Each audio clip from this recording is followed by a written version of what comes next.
Halo anak-anak, selamat berjumpa kembali dalam pelajaran matematika. Kali ini kita akan belajar tentang diskon, rabat, bruto, neto, tara, serta menentukan bunga tunggal. Yang pertama yaitu diskon. Nah, diskon atau rabat itu adalah potongan harga. Kalau rabat biasanya diberikan pada seseorang yang membeli suatu barang dalam jumlah yang sangat banyak. Tapi kalau diskon biasa kita jumpai di supermarket, kita membeli satu barang pun kalau tertulis diskon berarti kita akan memperoleh potongan harga. Nah, mari kita amati. Di sini ada brosur promo 50% untuk mengikuti bimbingan belajar online PKN STAN, ya. Salah satu perguruan tinggi negeri yang favorit, ya, kalau keluar bisa menjadi pegawai negeri kalau zaman dulu. Nah, di sini diberikan promo 50%. Untuk bimbingan belajar paket 3 bulan, harga normalnya adalah 200.000. Sedangkan untuk paket 6 bulan, harga normalnya adalah 300.000. Nah, karena bimbingan belajar tersebut memberikan diskon atau promo 50%, berarti jika kita mengikuti bimbingan belajar di lembaga tersebut, kita untuk paket 3 bulan akan memperoleh diskon 50% dari harga normal yaitu 200.000. 50%-nya 200.000 adalah 100.000. Oleh karena itu, kalau kita mengikuti paket 3 bulan, kita mendapat potongan harga 100.000 sehingga membayarnya nanti tinggal 200.000 dikurangi potongan harga yang diberikan. 200.000 dikurangi 100.000 berarti kita hanya perlu membayar 100.000. Demikian juga untuk paket yang 6 bulan. Kalau harga normalnya 300.000 berarti diskonnya adalah 50/100 kali 300.000 yaitu 150.000. Oleh karena itu kalau kita mengambil paket 6 bulan maka kita tinggal membayar sisanya yaitu 300.000 dikurangi 150.000 alias ketemu 150.000. Contoh berikutnya, Andi akan membeli 2 kemeja seperti pada gambar di samping. Nah, di sini ada supermarket. Pada deretan kemeja ini tertulis harga 150.000. Itu adalah harga normal. Kemudian di atasnya diberikan diskon 20% all item untuk semua jenis barang.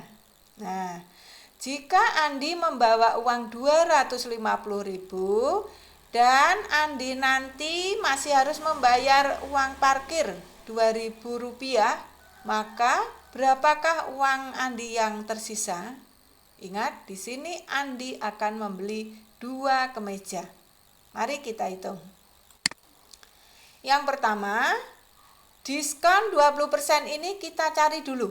Untuk satu baju berarti diskonnya adalah 20/100 kali Rp150.000 diperoleh 30.000. Jadi untuk satu baju kita akan memperoleh potongan harga sebesar 30.000. Jadi untuk satu kemeja kita nanti hanya akan membayar 150.000 dikurangi potongan harganya 30.000, ya. 150.000 dikurangi 30.000 adalah 120.000. Ini harga yang harus kita bayarkan untuk satu kemeja. Karena Andi membeli 2 kemeja, maka Andi harus membayar 120.000 dikalikan 2, yaitu 240.000.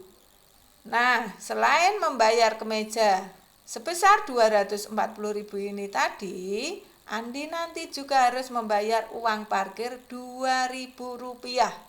Sehingga sisa uang yang masih dimiliki oleh Andi adalah 250.000 dikurangi 240.000 dikurangi 2.000 atau tersisa Rp8.000. Berikutnya, Eko akan membeli sebuah kemeja dan sebuah celana panjang. Jika harga kemeja 150.000 dan harga celananya 120.000, sedangkan toko tersebut memberi diskon 25% untuk semua barang, tentukan berapa uang yang harus dibayarkan oleh Eko. Nah, kita hitung. Diskon 25% ini berlaku untuk semua barang. Dia berlaku untuk harga kemeja maupun harga celana. Jadi kita hitung dulu diskonnya. Diskon total yang diperoleh oleh Eko itu 25% dari harga kemeja ditambah 25% dari harga celana. Atau 25/100 kali 150.000 ditambah 25/100 kali 120.000 diperoleh 67.500. Ini diskon seluruhnya ya. Kemudian uang yang harus dibayarkan oleh Eko tentu saja dari harga kemeja mula-mula 150.000 ditambah harga celana mula-mula 120.000 dikurangi diskon seluruhnya yaitu 67.500, sehingga Eko hanya perlu membayar Rp202.500. Nah, sekarang kita berganti pajak. Pajak adalah suatu kewajiban yang harus dibayarkan.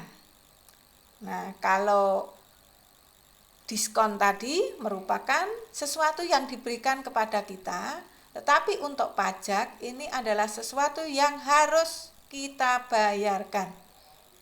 Ada pajak apa saja anak-anak?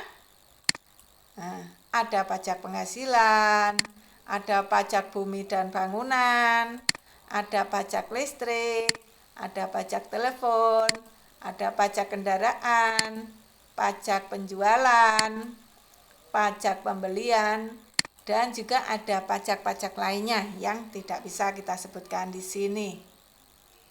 Nah, sekarang mari kita berlatih menghitung pajak. Yang pertama, mari kita cermati. Nah, anak-anak, kalau kalian bertanya pada orang tua masing-masing, pasti yang memiliki rumah atau sawah punya berkas seperti ini ya. Ini namanya bukti pajak bumi dan bangunan. Nah, di sini tertulis objek pajak.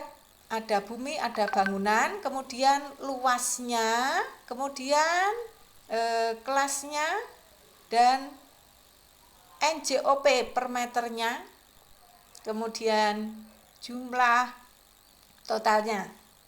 Nah, di sini tertera buminya itu ada bumi yang dimiliki, tanah yang dimiliki itu tertera luasnya 972 meter persegi dengan harga NJOP-nya tiap meter perseginya adalah 3.745.000. Sehingga NJOP totalnya untuk bumi ini adalah 3.040.140.000.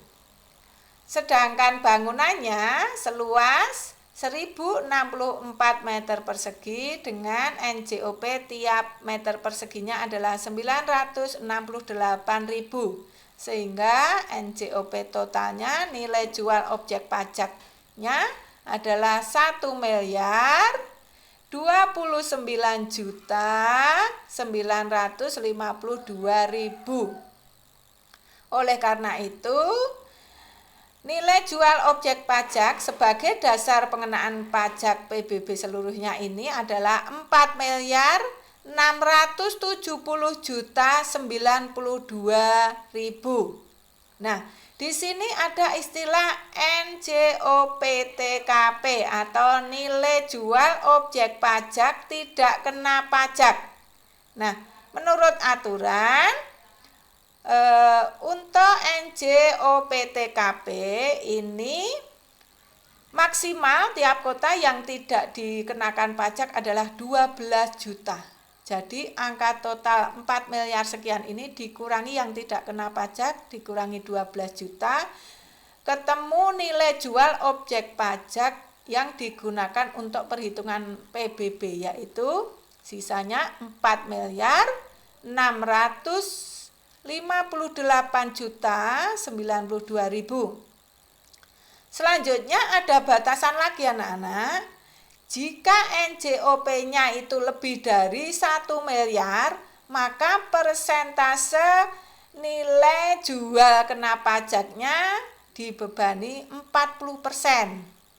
Nah, untuk yang kurang dari 1 miliar, nanti NJKP-nya sebesar 20%.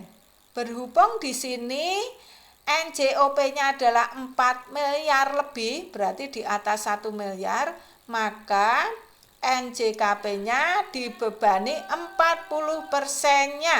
40% kali 4 miliar 658 juta 92.000 diperoleh 1 miliar 863 juta 236.800. Nah, ini nanti yang dikenakan pajak bumi dan bangunannya terhutang adalah 0,5% dari 1 miliar 863 juta 236.800. Ya, tarif PBB-nya adalah 0,5% dari NJKP. 0,5% dari nilai jual kena pajaknya, yaitu diperoleh 9.316.184 rupiah. Ini adalah pajaknya.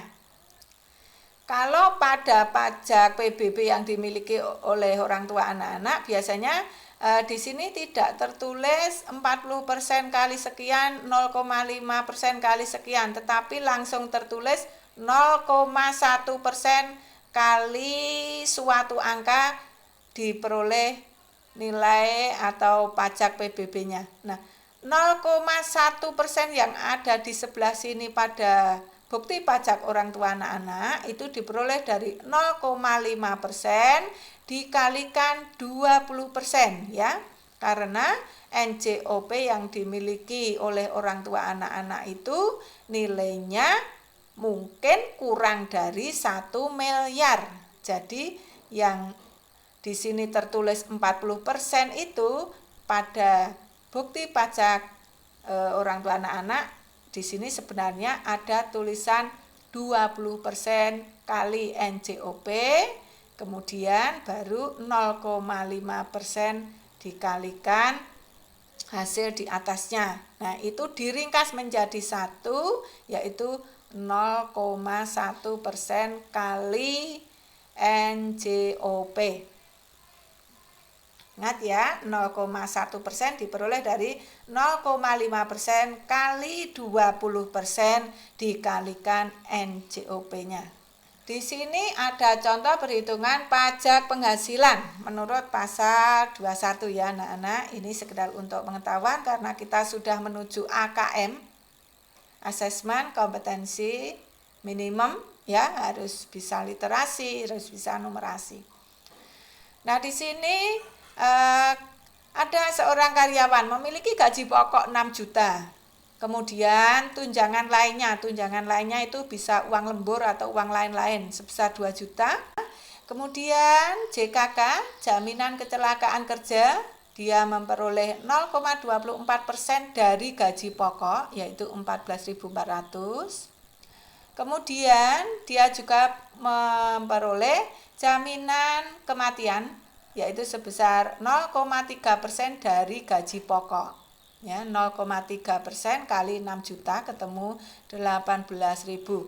Jadi penghasilan totalnya, penghasilan kotor karena belum dipotong pajak ya, itu adalah 8.032.400.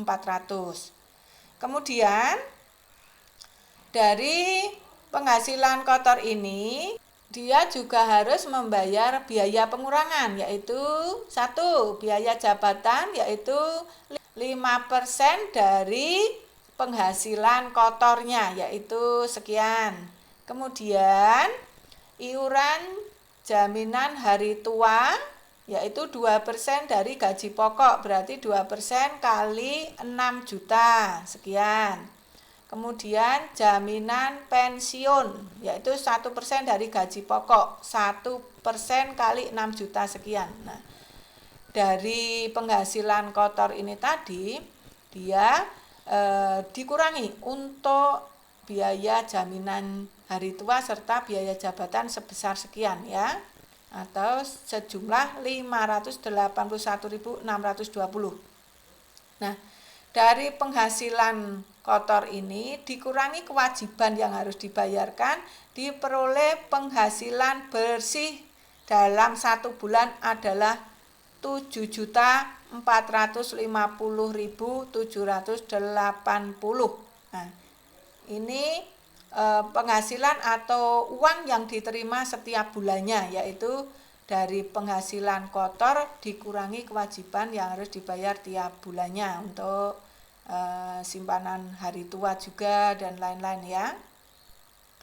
Nah, selanjutnya dari gaji bersih tiap bulan ini kita kalikan 12, maka diperoleh penghasilan bersih selama 1 tahun ya.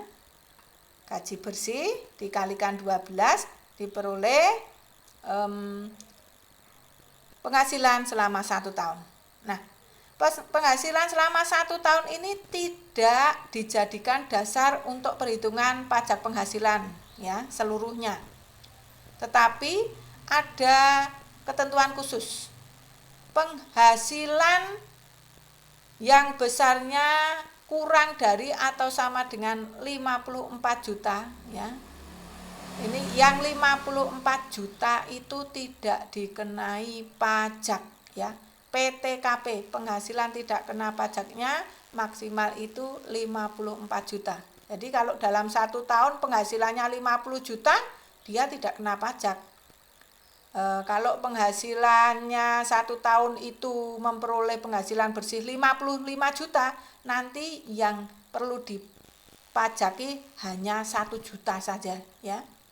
Nah, karena di sini penghasilan 1 tahun itu 80.409.360, nanti dikurangi penghasilan yang tidak kena pajak mendapat keringanan 54 juta. Ini tinggal 35.409.360. Nah, ini adalah penghasilan yang dikenai pajak ya anak-anak. Untuk penghasilan yang kena pajak biasanya dilakukan pembulatan, di sini 000 ya. Nah, nilai inilah yang nanti dikalikan PPh-nya. Di sini PPh-nya adalah 5% dari penghasilan kena pajak dalam 1 tahun, yaitu 5% dari 35.409.000, bukan 5% dari 89 juta tadi ya. Karena yang 80 juta sekian tadi sudah memperoleh keringanan, penghasilan tidak kena pajaknya adalah 54 juta. Nah, jadi karyawan tersebut dalam 1 tahun itu dia memiliki kewajiban membayar pajak sebesar 1.770.450 rupiah. Nah, kalau ingin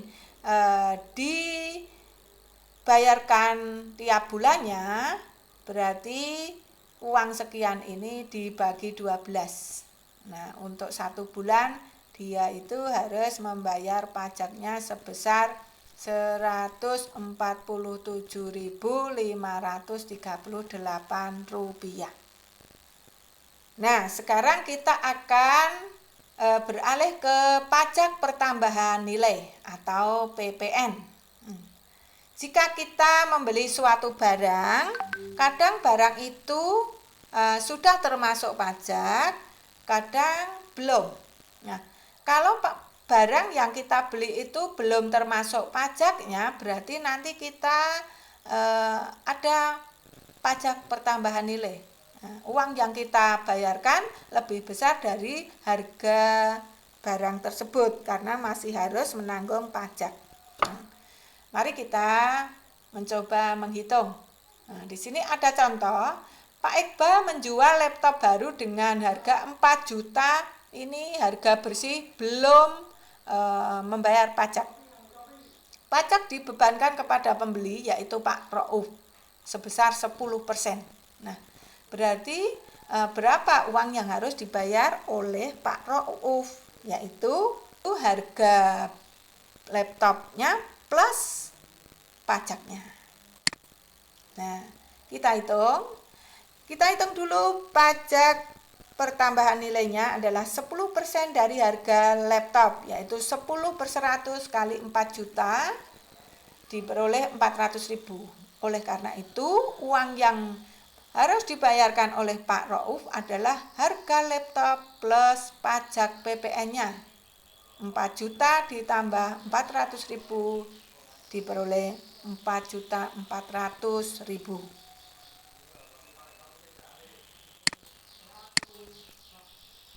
Contoh berikutnya tentang pajak UMKM, usaha mikro kecil menengah, ya.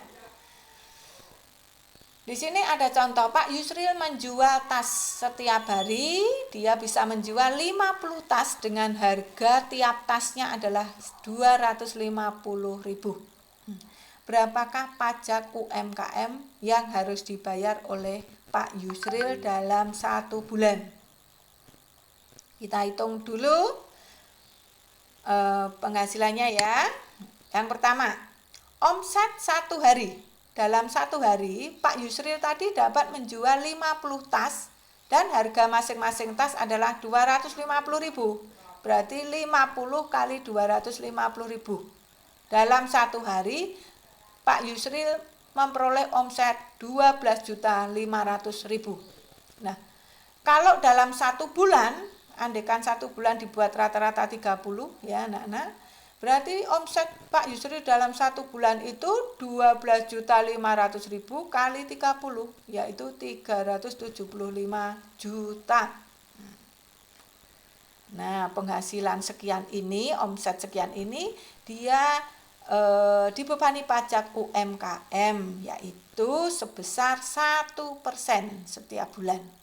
Oleh karena itu, pajak UMKM yang harus dibayar oleh Pak Yusril adalah 375 juta kali 1% atau kali 1/100 diperoleh 3.750.000.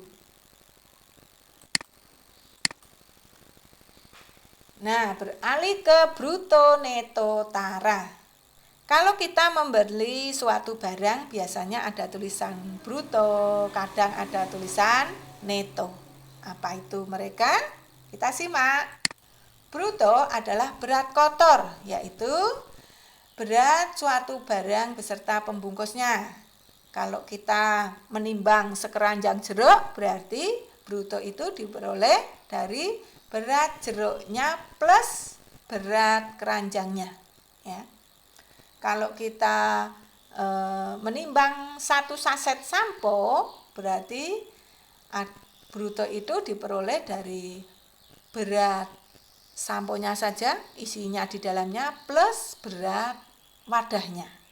Adapun neto adalah berat bersih, yaitu berat isinya saja, bendanya saja, tanpa pembungkusnya. Kemudian untuk tara adalah selisih bruto dan neto. Bruto dikurangi neto, ketemulah tara. Jadi dalam hal ini tara itu sebenarnya berat wadahnya, berat kemasannya, berat pembungkusnya, ya. Nah, di sini ada contoh misalnya 1 kantong beras, ada tulisan bruto 15 kg, netonya 14,99 kg. Nah, dalam hal ini kita nanti bisa membaca bahwa berat berasnya saja adalah 14,99 kg. Sedangkan pada gambar yang ini di sini tertulis neto 150 gram. Jadi berat abonnya saja tanpa kemasannya adalah 150 gram. Contoh, andaikan kita memiliki 1 kantong beras ini tadi, di sini sudah tertulis bruto, kemudian neto. Nah, dari sini kita bisa mencari tara. Taranya adalah selisih bruto dan neto atau bruto dikurangi neto 15 kg dikurangi 14,99 kg diperoleh 0,01 kg. Nah, berat tara ini kadang dinyatakan dalam satuan kilogram atau gram, tapi bisa juga dinyatakan dalam persen.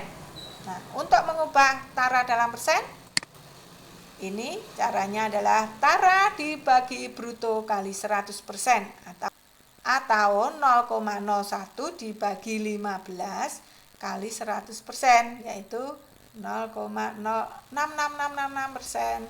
Kita bulatkan menjadi 0,067%. Contoh berikutnya di sini tertulis pada kemasan abon itu tertulis neto 150 gram. Andaikan kita timbang itu beratnya adalah 160 gram, maka taranya itu sebenarnya berapa gram dan berapa persen. Kita hitung, tara diperoleh dari bruto kurangi neto atau 160 gram dikurangi 150 gram. Ketemu 10 gram, sehingga dalam persen taranya adalah tara dibagi bruto kali 100% atau 10 per 160 kali 100%.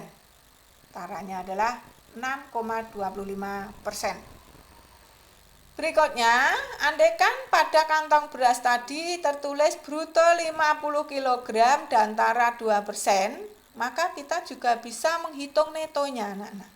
Dari sini kita hitung taranya terlebih dahulu, yaitu tara sama dengan persen tara kali bruto atau 2 per 100 kali 50. 2% kali 50 ya, diperoleh 1 kg. Jadi netonya adalah bruto kurangi tara 50 dikurangi 1 adalah 49 kg.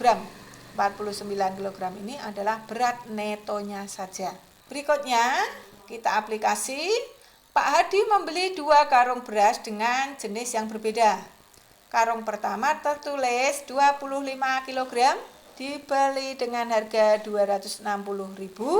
Kemudian karung yang kedua tertulis neto 25 kg dibeli dengan harga 280.000. Nah, karena harganya berbeda, tentu saja kedua kantong beras ini jenis berasnya juga kualitasnya berbeda. Nah, selanjutnya Pak Adi mencampur kedua beras tersebut dan mengemasinya dengan ukuran netonya 5 kg. Satu kemasan berisi 5 kg beras campuran.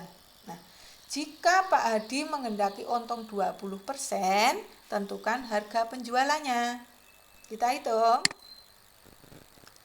Harga beli seluruhnya dari beras itu adalah 260.000 ditambah 280.000, ya. Ini terdiri atas 25 kg beras pertama plus 25 kg beras kedua, yaitu 540.000 untuk 50 kg beras. Nah, dari 50 kg beras ini tadi dikemasi dengan berat 5 kg-an sehingga akan dimiliki 10 kemasan, ya. Dari 50 kg tadi dibagi 5 kg akan dimiliki 10 kemasan. Harga beli setiap kemasan diperoleh dari 540.000 tadi dibagi 10 kemasan, yaitu setiap kemasannya harga belinya adalah Rp54.000. Karena harga beli tiap kemasan 54.000 dan Pak Adi menginginkan untung 20%, berarti kita cari untungnya dulu. 20% kali 54.000 yaitu 10.800, dan harga jual tiap kemasannya adalah harga beli ditambah untung 54.000 ditambah 10.800 diperoleh Rp64.800. Nah, kita beralih ke menentukan bunga tunggal. Untuk menghitung bunga tunggal, mari kita pelajari dulu, kita sepakati beberapa variabel yang perlu kita ketahui. B ini nanti kita gunakan untuk menyatakan besarnya bunga dalam satuan rupiah. A itu lama meminjam atau lama menabung dalam satuan berapa bulan. Kemudian SB adalah besar suku bunga per tahun dalam satuan persen. Kemudian M adalah modal awal tabungan ataupun modal awal pinjaman dalam rupiah. Untuk menghitung bunga tunggal, kita gunakan rumus B-nya adalah A per 12 kali SB kali M, atau bunga sama dengan A per 12 kali suku bunga kali modal awal pinjaman ataupun modal awal tabungan. Nah, di sini bunga tadi diperoleh dari A per 12 kali suku bunga kali modal, maka uang akhir tabungan itu kita peroleh dari besarnya modal yang kita tabung di awal. Menabung ditambah bunga yang kita peroleh. Untuk bunga pinjaman kita peroleh dengan rumus yang sama, kemudian jumlah yang harus dikembalikan adalah modal awal pinjaman plus bunganya. Adapun besarnya angsuran tiap bulan adalah modal ditambah bunganya dibagi berapa bulan. Contoh, ayah menabung di bank sebesar 10 juta di awal tahun. Jika suku bunga bank tersebut 9% per tahun, maka tentukan tabungan ayah di akhir bulan ke-10. Nah, di sini kita punya M-nya, modal awal tabungan 10 juta, suku bunganya 9%, lama menabungnya 10 bulan. Kita hitung bunganya dengan rumus tadi, yaitu A per 12 kali suku bunga kali modal, atau 10 per 12 kali 9 per 100 kali 10 juta, ketemu 750.000.